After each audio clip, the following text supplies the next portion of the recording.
नमस्कार, आप देख रहे हैं HNN न्यूज। जुनून सच दिखाने का मैं हूं आपके साथ उन्नति भटनागर। आज की चर्चा क्योंकि मजहबी कट्टरपंथी का विरोध करने वाले यूट्यूबर सलीम वास्तविक पर जानलेवा हमला अचानक नहीं हुआ। इसके पीछे अब कट्टरपंथी कनेक्शन सामने आया है। मुठभेड़ में ढेर हुए जीशान को सलीम पर हमला करने के लिए कट्टरपंथी संगठनों ने चंदा दिया था। 1 लाख का इनामी जीशान सोशल मीडिया पर सक्रिय रहता था और युवाओं को बरगलाता था। क्राइम ब्रांच ने कट्टरपंथी जीशान की विवादित 15 वीडियो कब्जे में ली है। देश के अलग अलग राज्यों में हुई घटनाओं को धार्मिक उन्माद से जोड़कर युवाओं को बदला लेने के लिए उकसाता था।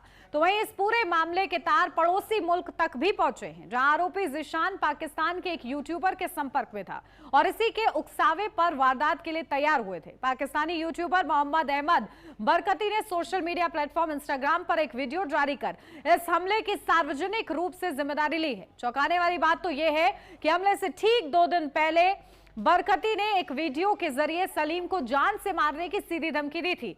तो सलीम पर यह हमला कट्टरता को लेकर किया गया है। आज इसी पर बड़ी चर्चा कि आखिर ये कौन लोग हैं जो समाज में इस तरीके का जहर घोल रहे हैं। अगर संविधान आजादी देता है धर्म को मानने की, तो फिर ये जबरन हरकत ऐसी क्यों, ये जानलेवा हमला क्यों, इसके पीछे साजिश क्यों, कट्टरपंथियों की सोच क्या, इन तमाम मुद्दों को लेकर चर्चा करेंगे।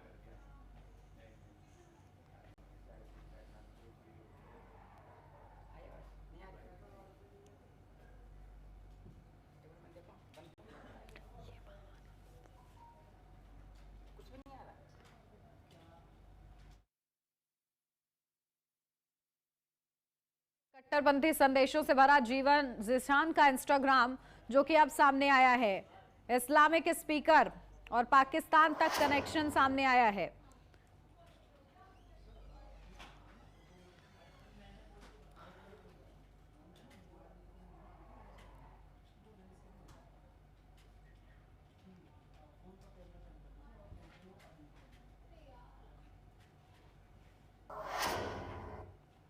तो चलिए चर्चा की शुरुआत करते हैं। खास मेहमान हमारे साथ जुड़ गए हैं, सीधा आपको रूबरू कराती हूँ। फरहत अली खान मुस्लिम स्कॉलर हमारे साथ जुड़ गए हैं। फरहत जी, बहुत स्वागत है आपका। कार्यकारी अध्यक्ष हिंदू समाज पार्टी से गौरव गोस्वामी जी अब से कुछ ही देर में हमारे बीच में मौजूद होंगे। लेकिन शुरुआत आप ही के साथ फरहत जी, क्योंकि जिस तरीके से जीशान का जब फोन मिला तो देखा गया कि किस तरीके से वो कट्टरवादी सोच को लेकर जो युवा है उनको बरगलाने का प्रयास करता था। ये सब जो हो रहा है कहीं ना कहीं ये इस्लाम की छवि को खराब करता है। ऐसे में किस तरीके से आप लोग इसको लेकर तालीम दें ताकि ये जो नफरती सोच है वो हटे? देखें, ऐसा है कि जो सलीम साहब पे हमला हुआ, ऊपर वाले ने उनकी जान बचा दी। इसका हम ऊपर वाले का भी शुक्र अदा करते हैं और जिन डॉक्टरों ने उनकी मदद की, उनका इलाज किया, उनका भी बहुत बहुत शुक्रिया अदा करते हैं। किसी को मार देने से उसकी विचारधारा नहीं मरती। ये तो हम भ्रम में रहते हैं कि इसको मार दो, उसको बढ़ा दो, उसको खत्म कर दो। ऐसा नहीं होता। सलीम साहब अगर कट्टरपंथी पंथियों के खिलाफ हैं तो वो अपनी उनकी विचारधारा है। जो कट्टरपंथी हैं वो अमन का, चैन का पैगाम दें, उनसे अच्छे बन जाए। तो आज लड़ाई बुरों से बुरा बनने की नहीं है, आज लड़ाई अच्छों से अच्छा बनने की है। तो जहां देश में इस तरीके की घटनाएं हो रही हैं, मैंने अक्सर देखा है सोशल मीडिया पर, हम लोग भी उस चीज का शिकार हो जाते हैं क्योंकि हम सच्चाई का साथ देते हैं, राष्ट्र हित में खड़े हो जाते हैं। रमजान चल रहे हैं।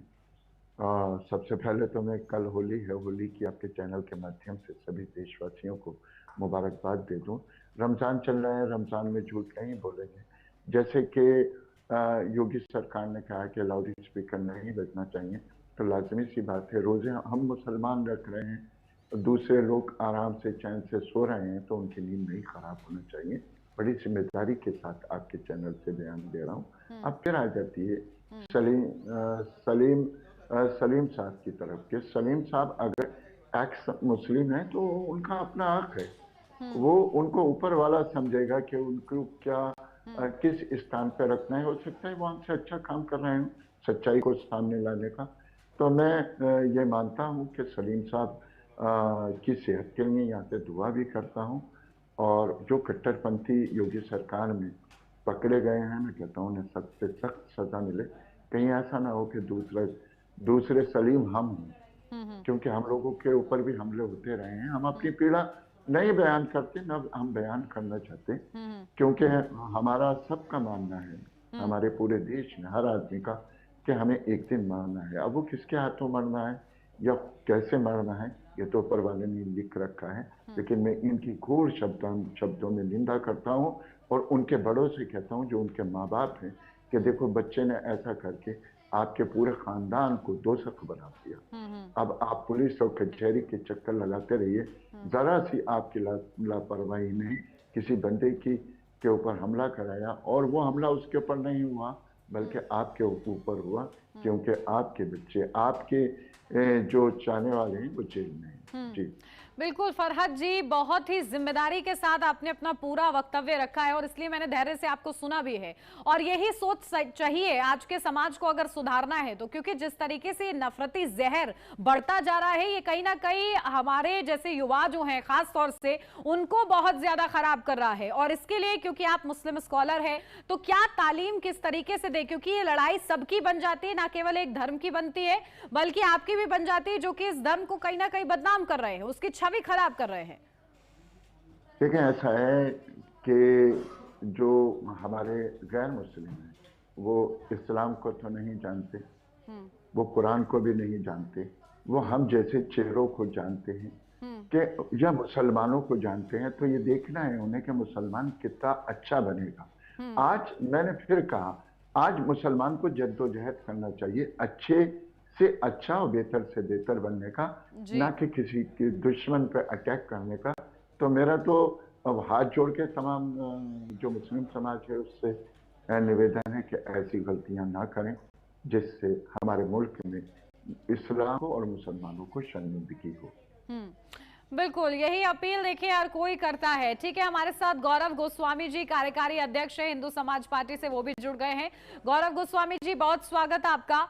आपने देखा किस तरीके से सलीम पर जो जानलेवा हमला हुआ, उसके पीछे जो जिशान था, एनकाउंटर में ढेर किया गया, लेकिन अब ये खुलासे हो रहे हैं कि जो फोन सामने आए, आखिर उस फोन से ये पता लगा है कि ये युवाओं को बरगलाता था। अब ये जो साजिशें चल रही हैं, जिसके खिलाफ हिंदू धर्मगुरुओं को भी आवाज उठाने की जरूरत है, क्या कहेंगे इस पर? देखिए, सबसे पहले तो मैं आप लोगों का धन्यवाद करता हूं, जो आप लोगों ने हमको अपने चैनल पर जोड़ा और अपनी बात रखने के लिए एक अवसर दिया। मैं आपको बताना चाहता हूं कि जितने भी कट्टरपंथी इस्लामिक जिहादी हैं, आतंकवादी हैं, जब इनकी सच्चाई बोली जाती है, इनकी सच्चाई दिखाई जाती है, तो ये लोग पता नहीं कौन सा रूप धारण कर लेते हैं और कत्लेआम करने लगते हैं। एक तरफ ये लोग संविधान की बात करते हैं, संविधान चलने की बात करते हैं, और एक तरफ पता नहीं इनका कौन सा संविधान लागू हो जाता है, कौन सा शरिया कानून इन लोग का लागू हो जाता है। भाई सलीम भाई ने क्या गलत किया? सलीम भाई उसी की आवाज उठाते थे जो सही था। वो कुरान में जो चीज लिखी थी उस पर बात करते थे, उसी को लेकर, उन्हीं आयातों को लेकर बात करते थे, सवाल पूछते थे। ना तो कभी गाली वो देते थे, ना ही कभी उन्होंने इस्लाम को गाली दी, ना ही कभी उन्होंने उनके मोहम्मद को गाली दी, ना ही कभी अल्लाह को गाली दी। तो फिर मेरी ये समझ में नहीं आता उनके ऊपर इतना बड़ा हमला क्यों हुआ। दूसरी बात मैं ये बताना चाहता हूँ कि लगातार इस तरीके से जो सलीम भाई के साथ में हो रहा है, जो हुआ है उनके साथ में, वही बहुत जल्द आपको मेरे साथ भी देखने को मिलेगा। लगातार जिहादी आतंकियों की धमकियों पे धमकियां आती हैं, क्योंकि मैं इनकी सच्चाई बताता हूं। तो ये लोग सच्चाई से पता नहीं डरते क्यों हैं। जब इनकी कोई सच्चाई बताता है तो ये कत्लेआम करते हैं। ऐसे ही कमलेश तिवारी जी, जो हमारी पार्टी के राष्ट्रीय अध्यक्ष थे, कमलेश तिवारी जी, तो वो भी सच्चाई बताते थे। तो इन लोगों ने क्या किया, कमलेश तिवारी जी का गला रेत दिया और उनकी हत्या कर दी। उसके बाद कन्हैया लाल की भी इन्होंने हत्या की। और अब देखिए सलीम वास्तविक जी के साथ ये हुआ। तो जो इनकी सच्चाई बताता है, ये क्या करते हैं, उसकी गर्दन काटते हैं। तो मैं सरकार से कहना चाहता हूं कि अगर आप लोग पहले से ही ऐसे कदम उठा लेते, जब कमलेश तिवारी की हत्या हुई थी उसी समय अगर आप ऐसे कदम उठा लेते और इन जिहादियों को उसी समय ठोकते, तो निश्चित तौर से मैं बताना चाहता हूं कि ऐसी घटनाएं नहीं होती। लेकिन सरकार हमारी ऐसी है कि घटना जब हो जाती है उसके बाद वो ये कदम उठाते हैं। ठीक है, ये सोचने का विषय है, इस पर चर्चा को आगे ले जाएंगे। आप दोनों ही हमारे साथ बने रहिएगा। यार क्षण से ब्रेक के लिए, जल्द हाजिर होते हैं।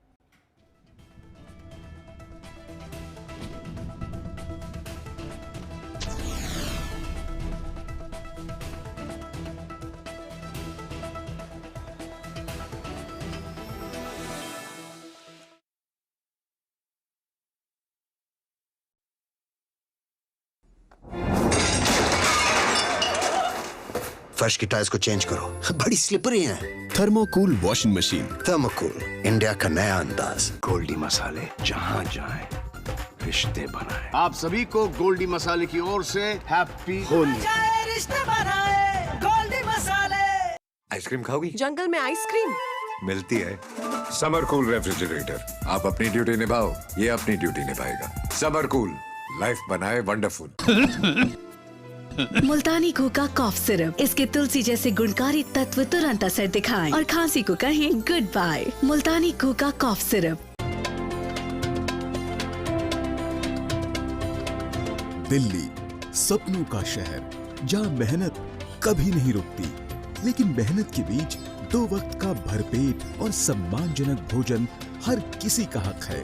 इस सोच के साथ प्रधानमंत्री श्री नरेंद्र मोदी के कुशल नेतृत्व में दिल्ली की रेखा गुप्ता सरकार लेकर आई है 100 करोड़ रुपए की बजट के साथ अटल कैंटीन। सिर्फ 5 रुपए में पौष्टिक, स्वच्छ और भरपेट भोजन।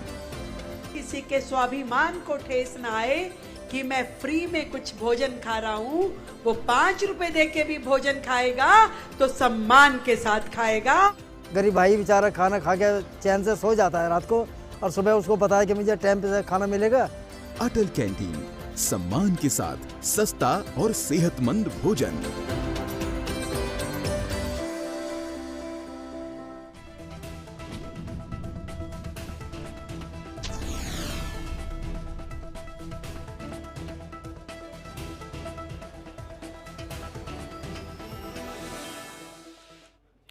ब्रेक के बाद स्वागत है आपका। बढ़ते हैं आगे, चर्चा को आगे ले जाते हैं। खास मेहमान लगातार हमारे साथ बने हुए हैं। फरहत अली खान जी, आपके पास आ रही हूं क्योंकि खुद को सलीम एक्स मुस्लिम बताते थे। आयतों को लेकर, कई ऐसी चीजों को लेकर वो जिक्र करते थे। संविधान इजाजत देता है कि आप किसी भी धर्म को माने, लेकिन इस तरीके से, जिस तरीके से सलीम उल्लेख करते थे, क्या पक्ष आप कहेगा, क्या वो सही कर रहे थे? देखें, किसी भी मजहब या किसी धर्म के खिलाफ कोई भी गलत बात क्या, गलत व्याख्या करना, गलत तरीके से बोलना, तो और समाज में भी किसी भी प्रकार के धर्म ने कभी को बोला नहीं। एक्स मुस्लिम थे सलीम साहब, एक्स मुस्लिम हैं सलीम साहब, और उन्होंने जो कुरान पाक की आयतों में तरमीम करने की या कुछ उसको अपने तरीके से बताने की कोशिश की है। सबसे बड़ी बात यह है कि जो अरबी है उसको अरबी के तरीके से हिंदुस्तान का कोई भी मुसलमान नहीं समझता, क्योंकि वो हमारी जुबान नहीं है, अरब की जुबान है। अब उसको समझाने या बताने के तरीके अलग अलग हो सकते हैं।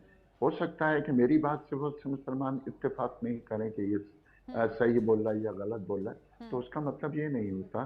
क्यों? फिर मैं कहता हूँ कि हम जिस भारतीय परिप्रेक्ष्य में रहते हैं उसमें हम सारी बातें भगवान पे छोड़ देते हैं और अपना आप अच्छाइयों की तरफ बढ़ते हैं। उसकी सजा या जजा देने वाला ऊपर वाला है। इंसान को किसी को भी जैसे ये कट्टरपंथी अभी भाई ने हमारे कहा, जिहादी, ये इस तरीके की बातें करते हैं, तो ये इन्होंने तो एक सलीम की गर्दन काटी, लेकिन क्या इन्होंने टोटल मुसलमानों की गर्दन पे छुरी नहीं फेर दी? जहां पर मेरा भाई बैठे हैं, छोटे भाई हैं, जहां वो एक आध मुसलमान को अच्छा भी मानते होंगे, तो आज उनकी नजर में वो भी खराब हो गया। आज हम ये बातें कर रहे हैं, हो सकता है हिंदू लोग ये समझें, जो गैर मजहब लोग हैं, कि ये मीठी मीठी बातें करते हैं, चुपड़ी चुपड़ी, लेकिन मैं आपको बताता चलूं कि मैं दिल से बात करता हूँ, सोच समझ करके बात करता हूँ, और ऐसे कट्टरपंथियों का सख्ती के साथ, बहुत सख्ती के साथ विरोध करता हूँ। बिल्कुल। गौरव गोस्वामी जी, जैसे देखिए, जैसे इस्लाम जो लोग मानते हैं उनको इजाजत नहीं है कि वो बंदूक के दम पर या फिर किसी को भी इस तरीके से किसी धर्म को मानने के लिए वो दबाव बनाए। वैसे ही हिंदू धर्म में भी होना चाहिए, लेकिन ये सोच क्या आप समझ रहे हैं? क्या वो सोच है जिसके चलते ये विवाद इस तरीके से गहरा गया है कि आज समाज में इतनी नफरत है? देखिए, मैं आपको बताना चाहता हूँ, जब कोई बात इनकी ओपनली रखी जाती है, जैसे इन्होंने कहा कि जिहादी, तो मैं सिर्फ उन लोगों को जिहादी बताता हूँ जो लव जिहाद, थूक जिहाद, मूत जिहाद, लैंड जिहाद करते हैं, वो मेरी नजर में जिहादी हैं। अब ये लोग अपने आप ही अपने ऊपर लेने लगते हैं, तो क्या किया जाए, है ना। दूसरी बात, मैंने हमेशा कहा मैं अब्दुल कलाम जैसे लोगों को मानता हूँ, लेकिन कसाब जैसे लोगों को नहीं मानता हूँ, ना मानूंगा, है ना। और सलीम वास्तविक जी क्या करते थे, वो अपनी बात बेबाकी से रखते थे। मैं तो इन लोगों से ये भी कहता हूँ, जैसे हमारे सनातन धर्म में जो कथाएं भागवत होती है, हमारे देवी देवताओं की होती हैं, उनकी चर्चाएं होती हैं, तो अब इन लोगों की जब बात आती है, इनके मोहम्मद पैगंबर साहब की जब बात आती है, उन पे कोई भी चर्चा कर देता है, तो ये लोग क्या करते हैं, कत्लेआम मचाने के लिए तैयार हो जाते हैं। आखिर उनमें ऐसी क्या खूबी थी या उनमें ऐसी क्या खामी थी जो ये लोग इतना आग बबूला हो जाते? भाई, मोहम्मद पैगंबर की सच्चाई पूरी दुनिया के सामने आनी चाहिए। उन्होंने अपने क्या क्या कारनामे किए थे, उनके क्या क्या कारनामे थे, जब इनके कारनामे गौरव गोस्वामी जी यहीं पर बात आकर अटक जाती है कि ये अधिकार हमें कैसे मिल गया कि हम किसी भी धर्म के बारे में इस तरीके से कहें। क्या अगर हिंदू धर्म के जो अनुयायी हैं, उनके जो बड़े बड़े गुरु हैं, अगर उनके बारे में ऐसा कहा जाएगा तो आप लोगों की आस्था को ठेस पहुंचता है कि नहीं पहुंचता है? तो ऐसे ही सामने वाले को सोचना चाहिए, फिर वो तकलीफ, वो अंतर क्यों आ जाता है यहाँ पर? भाई, एक बात आइए, इन लोगों को इनकी जो कुरान में लिखा हुआ है वही सवाल होते हैं, वही जवाब होते हैं, और जब इन लोगों से पूछे जाते हैं तो ये लोग काटने मारने लगते हैं। आखिर ये बताइए, कमलेश तिवारी जी की क्या गलती थी? कमलेश तिवारी जी ने ऐसा क्या कह दिया था? जो सच्चाई थी वो उसके सामने रखी हुई थी, तो इन्होंने कमलेश तिवारी का गला दे दिया। अभी आप मानोगे नहीं, मेरे साथ में, हम बताएंगे, मेरे साथ में रोज 20 से 25 इंटरनेशनल कॉल आती हैं। एक महीने में मैंने 3 FIR दर्ज करवाई हैं। इन लोगों से फोन से बात करते हैं तो ये लोग डायरेक्ट गालियां, धमकियां देते हैं। ये लोग सिस्टमैटिक बात नहीं करते हैं। और हमारी सरकार क्या है, जैसे मैंने अभी आपको बताया, हमारी सरकार क्या करती है, हत्या का इंतजार करती है। जब हत्या हो जाती है तब वो कदम उठाते हैं, तब वो एनकाउंटर करते हैं दिखाने के लिए। आप जो इन लोगों को कोट कर रहे हैं गौरव गोस्वामी जी, कुछ मुट्ठी भर लोगों के लिए आप पूरे एक समाज को तो नहीं नकारा जा सकता, इस बात से सहमत है कि नहीं? ये पूरे मुट्ठी, हर जगह इन लोगों का यही आतंक मचा। आप हमको एक बात हमको बताइए, आप अब ये बात कह रही है, अभी क्या कहते हैं, वो कल ईरान को वो मारा गया, और ये लोग उधम यहाँ भारत में मचा रहे हैं। लखनऊ में भयंकर तरीके से सड़कों पे उतर गए हैं, पूरे देश में ये लोग सड़कों पे उतर गए। जब ये हमारे बांग्लादेश में हिंदू भाई मारे जाते हैं तो ये लोग सड़कों पे नहीं उतरते हैं, उनकी बात नहीं करते हैं। हमें समझ में नहीं आता ये लोग अपना किस लेवल से काम करते हैं। हम लोग कुछ भी बोलेंगे, कुछ भी बताएंगे तो ये लोग गर्दन काटने के लिए तैयार हो जाएंगे। ठीक है, फरहत अली खान जी, ये क्या है? क्योंकि देश सर्वोपरि होना चाहिए, हर किसी के लिए होना चाहिए, इस्लाम ये बताता है कि नहीं बताता है?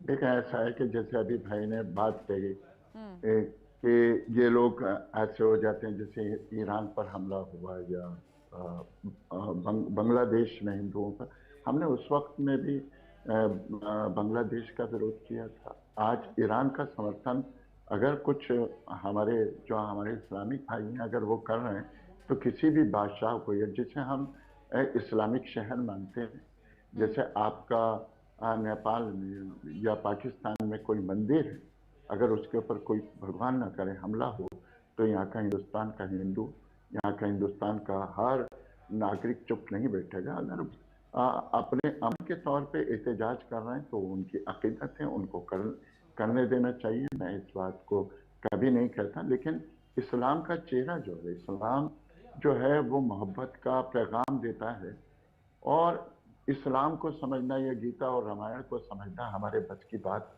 नहीं है, लेकिन उसके संदेशों को अपनाना हमारे बस की बात है। हम अमन का पैगाम को अपनाएं, हम प्यार और मोहब्बत के पैगाम को अपनाएं, ना कि किसी की गर्दन काटें या किसी का सड़कों पे आकर के विरोध करें। और बिल्कुल अच्छी बात कही कि हमारे लिए हमारा देश फर्स्ट है, क्योंकि मैं इस देश की सरजमीन पे पैदा हुआ, तभी मैं हिंदू या मुसलमान बना। पहले मैं अपने देश को रखता हूँ, उसके बाद मैं सारी चीजों को रखता हूँ। बिल्कुल, देखिए इस्लाम की आड़ में या फिर किसी भी धर्म की आड़ में कट्टरता करना किसी को शोभा नहीं देता है और इसका अधिकार संविधान भी नहीं देता है कि आप इस तरीके से कट्टरता करें। ये समझने की जरूरत है। बहुत शुक्रिया आप दोनों का ही हमारे साथ इस चर्चा में जुड़ने का। और इसी के साथ इस खास चर्चा मेरे साथ बस इतना ही। खबरों का सिलसिला आगे भी जारी रहेगा। आप देखते रहिए HNN न्यूज़, जुनून सच दिखाने का।